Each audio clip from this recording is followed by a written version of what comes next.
नमस्कार, मैं अश्विनी वानखड़े। कृषि न्यूज में आपका स्वागत है। आइए नजर डालते हैं आज की कृषि से जुड़ी सबसे बड़ी खबरों पर। उत्तर प्रदेश में करीब 45 लाख गन्ना किसानों के 84% बकाये का भुगतान कर दिया गया है। योगी सरकार ने इस बात का दावा करते हुए कहा कि ये पिछले 50 सालों में किसी भी सरकार द्वारा एक सीजन में सबसे अधिक और तेज भुगतान है। गन्ना विभाग के मुताबिक बीते 4 सालों में गन्ना किसानों को कुल 1,42,650 करोड़ रुपए का भुगतान किया जा चुका है। चौधरी चरण सिंह हरियाणा कृषि विश्वविद्यालय के भव्य कृषि मेले में 52,000 से भी अधिक किसानों ने हिस्सा लिया।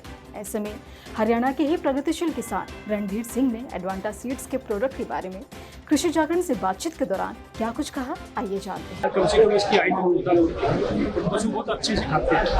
ऊपर से नीचे तक इसमें कोई डांट नहीं, कोई वगैरह नहीं, कोई कीड़ा नहीं लगे। अपनी बात अभी भी मेरे पास खड़ा है, बहुत अच्छा लगा। अपने पशु बहुत पेट भर के खाया।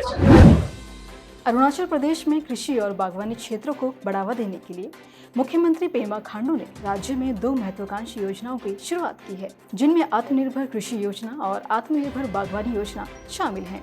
आपको बता दें कि इन योजनाओं के लिए संबंधित विभागों को कुल 120 करोड़ रुपए की राशि भी आवंटित की जा चुकी है। भारत में अब चाय की खेती करने के लिए चाय बोर्ड से मंजूरी लेनी नहीं होगी, क्योंकि वाणिज्य मंत्रालय के फैसले के बाद अब चाय बोर्ड ने इस संबंध में सर्कुलर जारी कर दिया है। गौरतलब है कि भारत के कुछ ही राज्यों में पारंपरिक तौर पर चाय की खेती की जाती है। अब सरकार की कोशिश है कि उत्तराखंड और हिमाचल प्रदेश जैसे राज्यों में भी चाय की खेती को बढ़ावा दिया जाए। उत्तर प्रदेश के पीलीभीत से बीजेपी सांसद वरुण गांधी ने एक बार फिर किसानों के समर्थन में आवाज उठाई है। उन्होंने मुख्यमंत्री योगी आदित्यनाथ से सोशल मीडिया के माध्यम से पत्र लिखकर किसानों के समर्थन में मांगे रखी हैं, जिसमें किसानों को डीजल पर कम से कम 20 रुपए प्रति लीटर की सब्सिडी देना और गन्ना मूल्य बढ़ाकर 400 रुपए प्रति क्विंटल तक रखने की मांग की गई है।